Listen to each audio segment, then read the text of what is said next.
Hey hi guys, welcome back to சேனல்லேருந்து நம்ம ஒரு புது கொரியன் ட்ராமா தான் பார்க்க போகிறோம். இந்த ட்ராமாவோட ஒன்லைன் என்னென்னா, நம்ம ட்ராமாவோட ஃபர்ஸ்ட் ஹீரோவான சிஓக்கு ஒரு ஆக்சிடென்ட் நடக்குது. அந்த ஆக்சிடென்ட் மூலமாக அவரோட சோல் அவரோட ஃபோனுக்குள்ளாரே போய் லைஃப்பில் எந்த வேலை வெட்டியும் இல்லாமல் வெட்டியாக சுற்றிட்டு இருக்க நம்ம செகண்ட் ஹீரோக்கு இப்போ ஏற்பட்ட ஃபோன் கிடைக்க அந்த ஃபோன் வழியாக நம்ம சிஓ வந்து பேசுகிறாங்க. மிடில் கிளாஸ் லைஃப் வாழ்ந்துட்டு இருக்க நம்ம ஹீரோ சிஓனால ஒரு நாள் முதல்வன் மாதிரி சிஓவாக மாறுறாங்க. இவங்க ரெண்டு பேரும் சேர்ந்துட்டு யார் நம்ம சிஓ கொலை பண்ண ட்ரை பண்ணா அப்படின்னு சொல்லி கண்டுபிடிக்கிறது தான் இந்த ட்ராமாவோட ஒன்லைன். இப்போ வாங்க நம்ம ட்ராமாக்குள்ளே போகலாம். இப்போ ட்ராமாவோட ஸ்டார்டிங் சீனில் ஒரு குட்டி பையன் டிவி பார்த்துட்டு நெயில் கட் பண்ணிட்டு இருக்கிறத காட்டுறாங்க. அந்த பையனோட அம்மா சொல்கிறாங்க, நீ இந்த மாதிரி நைட் டைமில் நெயில் கட் பண்ணி வீட்டிலே போட்டேன்னா இங்கே சுற்றிட்டு இருக்க எலிங்களாம் அதை சாப்பிட்டுட்டு உன்னை மாதிரியே ஆகி உன்னை பயமுடுத்தோம் அப்படின்னு சொல்ல, அதை கேட்ட அந்த பையன் அந்த நெயில்ஸ் எல்லாம் எடுத்துகிட்டு வெளியில் போகிறான். ஒருவேளை நம்ம சொல்கிறத கேட்டு இவன் பயந்துட்டானோ அப்படின்னு சொல்லி பின்னாடியே அவங்க அம்மா அப்பா வெளியில் ஓடி போன அந்த குட்டி பையன் வீட்டு மாடியில் நின்று அந்த நெயில்ஸ் எல்லாம் எல்லா பக்கமும் தூங்குறான். என்னடா பண்ணுற அப்படின்னு அவங்க அம்மா கேட்க, இந்த எலியெல்லாம் சீக்கிரமாக என்னோட நகத்தை சாப்பிட்டுட்டு என்ன மாதிரி மாறினா தானே நான் உன்னை ஸ்கூலுக்கு உன்னை ஹோம்ஒர்க்கு உன்னை டியூஷனுக்குன்னு சொல்லி அனுப்ப முடியும். அப்போனா தானே நான் ஜாலியாக ஃப்ரெண்ட்ஸோட விளாண்டுட்டு டிவி பார்த்துட்டு இருக்க முடியும் அப்படின்னு சொல்லி அந்த பையன் சொல்ல, இதை கேட்டவங்க அம்மா பரவாயில்லையே நம்ம பையன் ரொம்ப புத்திசாலியாக இருக்கானே அப்படின்னு சொல்லி சந்தோஷப்பட, இந்த குட்டி பையன் தான் நம்ம ஹீரோ. இப்போ அங்கே கட் பண்ண அடுத்த சீன் ஃபாரஸ்ட்டில் ஒரு குட்டி பொண்ணு தனியாக ஓடிட்டுருக்கு. அந்த பொண்ணு முன்னாடி ஒரு வயசான பாட்டி, அதாவது விச் வந்து நிற்கிறாங்க. அவங்க ஒரு ஆப்பிள் வந்து கொடுக்க அதை சாப்பிட்ட அந்த குட்டி பொண்ணு அதே இடத்துல மயங்கி விழுக. கட் பண்ண அடுத்த சீன் இதெல்லாமே நம்ம ஃபர்ஸ்ட் ஹீரோ, அதாவது அந்த சிஇஓவோட ப்ராஜெக்ட். இப்படி அவரோட ப்ராஜெக்டை ரிப்போர்ட்டர்ஸ் முன்னாடி எக்ஸ்பிளைன் பண்ணி லைவாக அந்த குட்டி பாப்பா வச்சு டெமோவை காட்ட எல்லாரும் 1008 கொஷின் கேட்குறாங்க. ஸ்ட்ரெயிட்டாக நம்ம ஹீரோ வந்து அந்த பாப்பாட்டே போய் கேட்குறாங்க, உனக்கு இது பிடிச்சிருக்கா அப்படின்னு கேட்க, எனக்கும் இது ரொம்ப பிடிச்சிருக்கு அங்கிள் அப்படின்னு சொல்லி எல்லாரும் வாயடிச்சு போய் நின்றுறாங்க. இதுக்கு மேலே எதுவும் பேச முடியாதபடி அங்கே கட் பண்ண அடுத்த சீன் குட்டி பசங்க எல்லாரும் அந்த பொம்மை கூட விளாண்டுட்டு இருக்க.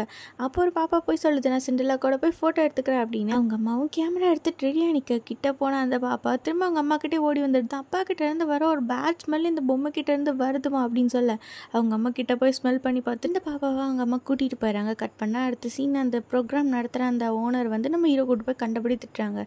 இந்த மாதிரி டைமில் கூட குடிச்சு அப்படின்னு சொல்ல, நான் லைட்டாக தான் சார் குடிச்சேன் அப்படின்னு நம்ம ஹீரோ என்னமோ சமாளிக்கிறாங்க.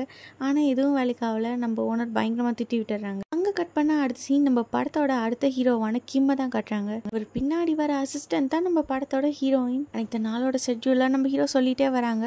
அப்புறம் அவரோட ஆஃபீஸ் வந்ததும் அந்த கிட்ட நான் என்னன்னாலும் சொன்னேன் ரிப்பீட் பண்ண அப்படின்னு கேட்க, அதுவும் கரெக்டாக எல்லாமே டைம் டேபிள் பண்ணி சொல்லுது. பாத்தியா, இந்த உன்னை விட செம்ம ப்ரில்லியண்ட் அண்ட் ஃபாஸ்ட்டாக இருக்குது. இப்படியே போயிட்டு இருந்தா உனக்கு இந்த ஆஃபீஸில் வேலை இருக்காதுன்னு நினைக்கிறேன். உன்னோட வேலை என்னோட வேலை எல்லாத்தையுமே சேர்த்து இந்த பார்த்துரும் அப்படின்னு சொல்லிட்டு அவர் சிரிக்க, நம்ம ஹீரோயின் பாட்டுக்கு முறைச்சிட்டே நிற்கிறாங்க.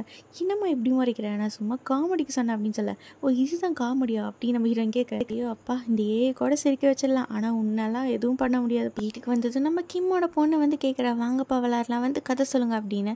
அப்பா கொஞ்சம் ஒர்க்கெல்லாம் இருக்கடா செல்லம் அப்படின்னு சொல்ல, அந்த பாப்பாவோட பேபி சிட்டர் கூப்பிட்டு போயிடறாங்க. அடுத்த சீனில் கிம் வந்து அவரோட பர்சனல் ரூமில் ஒர்க் பண்ணிகிட்ருக்காரு. அப்பா அவரோட சீக்ரெட் லாக்கரை ஓப்பன் பண்ணி ஒரு கான்ஃபிடென்ஷியலான ஃபைலை வைக்க, இது தூரத்தில் இருந்து அவங்க வீட்டில் வேலை செய்கிற ஒரு ஒர்க்கர் பார்த்துட்ருக்காங்க.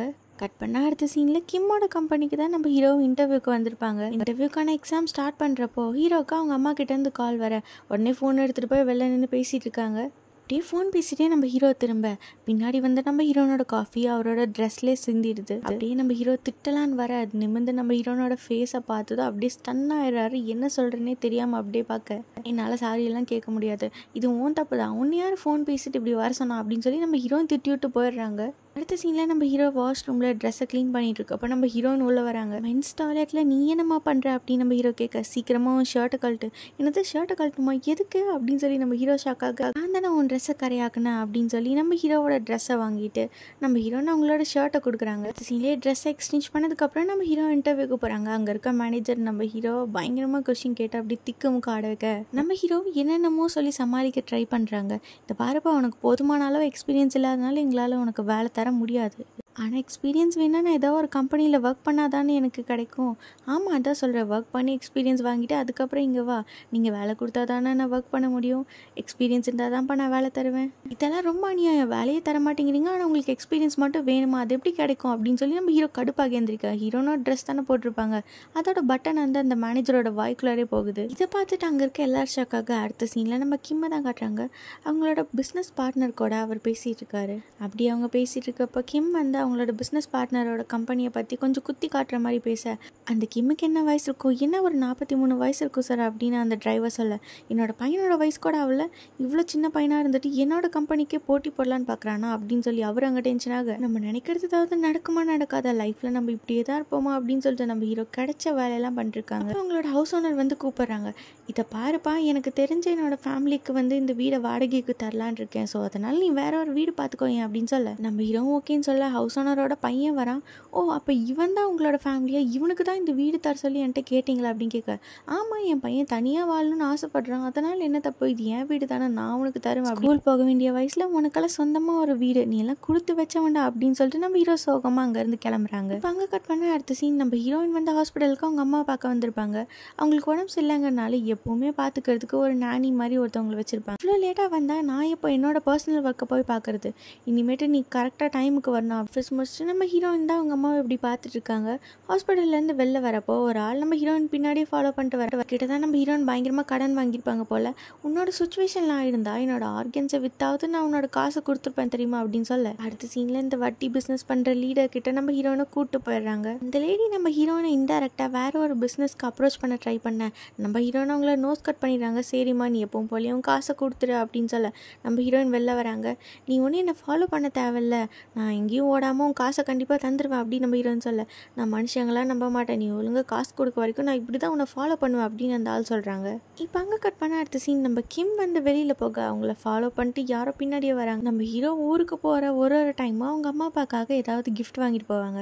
ஒரு டைமும் சாப்பிட்ற பொருளாக வாங்கிட்டு போக, நானும் உங்கள் அம்மாவும் கஷ்டப்பட்டு சம்பாதிக்கிற காசெல்லாம் நீ இப்படி தின்னே அழிச்சிருவ போலியா அப்படின்னு சொல்லி நம்ம ஹீரோவோட அப்பா அவங்கள எப்போ திட்டிகிட்டே தான் இருப்பாங்க. ஆனால் இந்த வாட்டி நம்ம மிஸ்ஸே ஆகக்கூடாது அப்படின்னு சொல்லி நம்ம ஹீரோ ஒரு ஏஐ ரோபோட் கொண்டு போய் கொடுக்க, என்னடா இது பொம்மையை வாங்கிட்டு வந்திருக்க, நீ உருப்படவே மாட்டா அப்படின்னு சொல்லி அவங்க அப்பா திட்ட, அந்த ரோபோட்டை அவங்க அப்பாவுக்கு பிடிச்ச மாதிரி பாட்டெல்லாம் போட ஹீரோவோட அப்பாவுக்கு அந்த ரோபோட்டை ரொம்ப பிடிச்சி போயிடுது.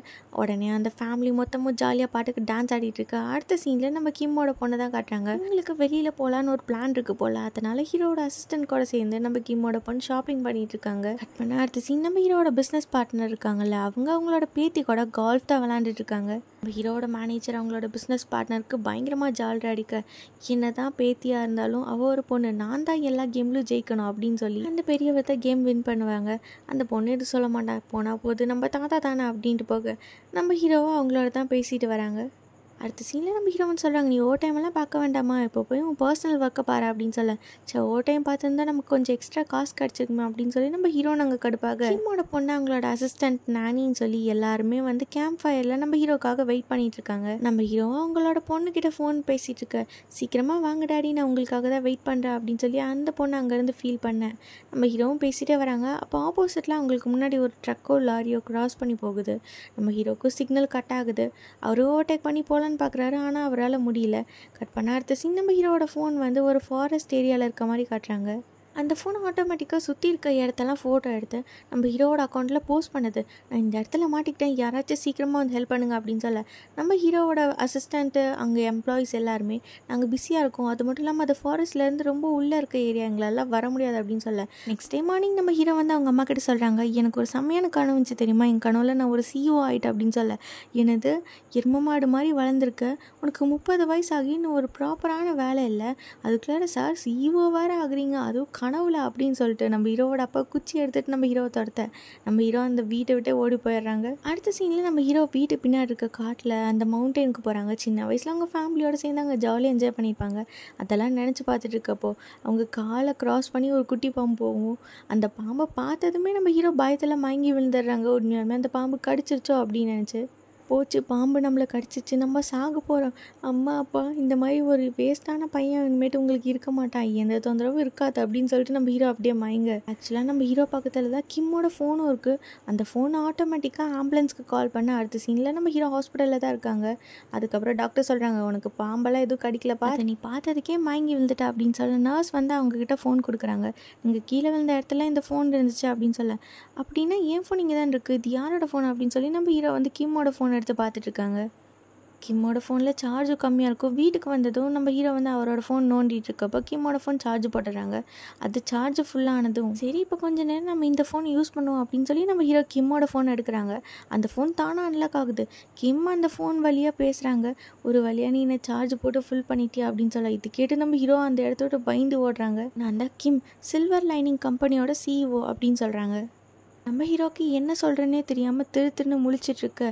இதோட இந்த எபிசோட் முடியுது. நெக்ஸ்ட் எபிசோட் நம்ம நாளைக்கு பார்க்கலாம்.